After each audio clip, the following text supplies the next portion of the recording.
தேவன் சர்வ வல்லமையுடையவர். எல்லாம் தேவன் சர்வ வல்லமையுடையவர், சர்வ சக்தி, சர்வ ஞானம், சர்வ வல்லமை உடையவராக இருக்கிறார். ஆகவே தேவன் சர்வ வல்லமை உடையவராக இருக்கிற அப்படின்னாலே தேவனுக்கு சாத்தியம் இல்லாதது என்று உலகத்தில் எது ஒன்றும் கிடையாது. தேவனுக்கு எல்லாம் தெரியும். தேவன் எல்லாம் செய்ய வல்லவராய் இருக்கிறார். சகலமும் அவரால் முடியும்.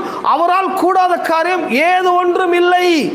எல்லாம் தேவனால் கூடாத காரியம் ஏதொன்றும் இல்லை, ஒன்றுமே இல்லை. தேவனால் எல்லாமே முடியும்.